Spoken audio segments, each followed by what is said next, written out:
Sabi niya, kung sino makapatay kay Goliath na naghamon sa atin, ang isa sa anak ng hari ay magiging asawa niya at malibre sila sa tax.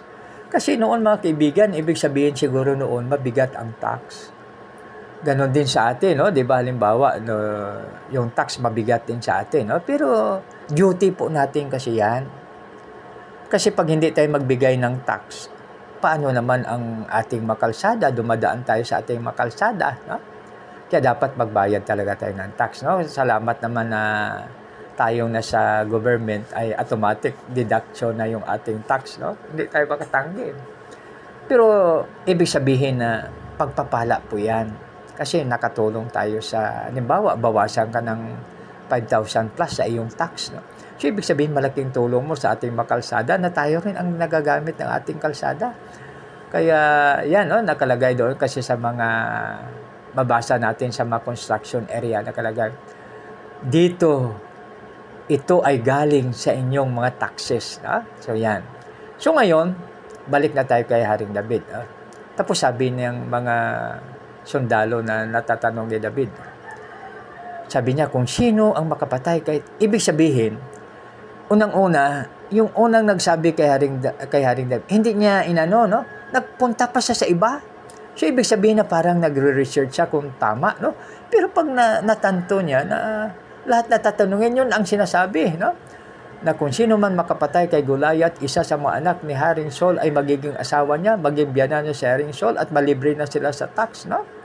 So, biro mo yan. So, ngayon, walang takot yung mga Tapos, during that time, pinapagalitan pa si Haring David kasi maaring siya ang bunso, no? Sabi niya, bakit dito ka, David? Paano ang matupa natin doon? Ba't iniwan mo, no? So, ibig sabihin, makaibigan, pag-interpret natin,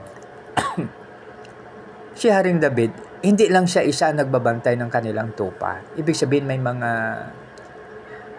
kasama siya, no? Maaring may mga katiwala sila o may mga tumutulong sa kanila, no? Pero si Haring David kasi talaga siya, no? Siyempre sa kanila 'yon.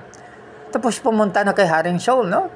Sabi niya, may gatas pa yung labi, no? Sabi ni Haring Saul, sabi niya, alam niyo ba anak, sabi niya, si Goliath ay mula sa pagkabata niya, he was trained as a warrior, no?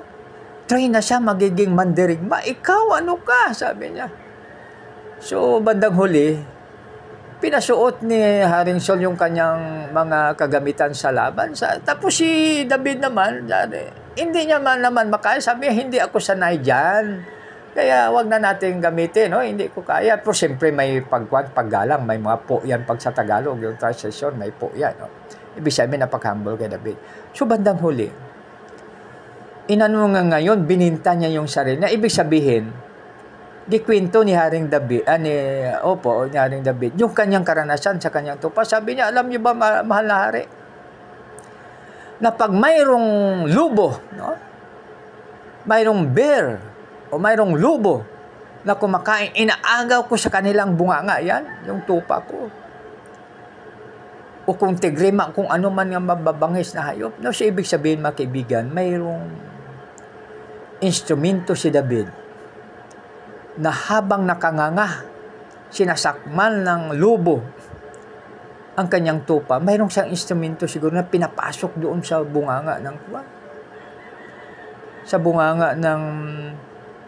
ng lubo, na mapanganga ng sobra ang lubo para mabawi niya ang kanyang no? So tapos sabi niya, pinapatay ko. Iwan ko lang pag kinakatay nila, pag napatay na ni Haring David yung lobo o kung ano pa man. So ngayon, bandang huli, nakumbinsi yung hari, si Haring Saul, dahil walang makipaglaban.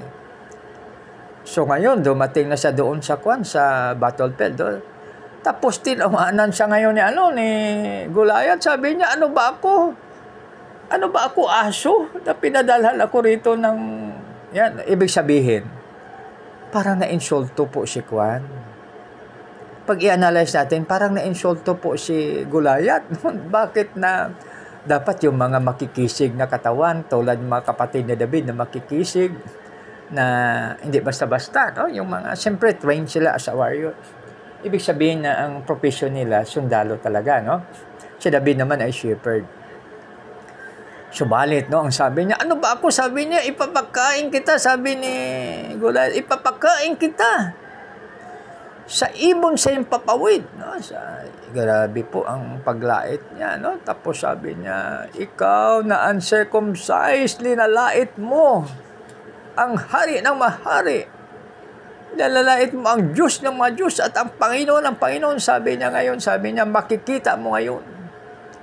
Dahil ikaw ay ipapakain ko sa mga ibon sa impapawid. Siguro mga buwitri yun o kung ano pa man na kumakain ng mga carcasses. No? So ngayon, naglaban na sila. No? Subalit bago yan, sinabi ni Haring David, ikaw ay pumunta dito, may dala kang espada, may dala kang jubilin, may dala kang sibat, may dala kang kung ano-ano. Mayroon pa siyang armor bearer. No? Subalit ako ay pumunta rito sa pangalan ng aming Panginoon na iyong lilalait at ngayon malalaman mo na mayroong Diyos ang Israel. Yan. Kaya natamaan si Goliath na bumaon sa kanyang noo ang bato. No? Parang ngayon, parang nape-preserve po pa yun. So kaya yan mga kaibigan. No? Kaya si Haring David, grabe ang naranasan niya. Ilang beses siya gi-attempt na patayin, attempted murder. Subalit makibigan, dahil siya ay nagpapakumbaba, iningatan siya ni Lord. Dahil pinairal niya ang tinatawag na pagpapatawad, ibig sabihin ng pag-ibig, that love conquers all. Tandaan po natin makibigan, God conquers all. Dahil pag walang love si Haring David, hindi na pwedeng patawarin ang kanyang biyanan na si Haring Saul. Napakahirap pag magkaroon ka ng biyanan na tulad ni Haring Saul. No? Kaya biro mo, inuusig ka, gustong patayin. Subalit makibigan, alalahanin natin ang pag-ibig na dapat nating bigyan pansin palagi. No? Na pag ganon, napakasaya po tayo. No?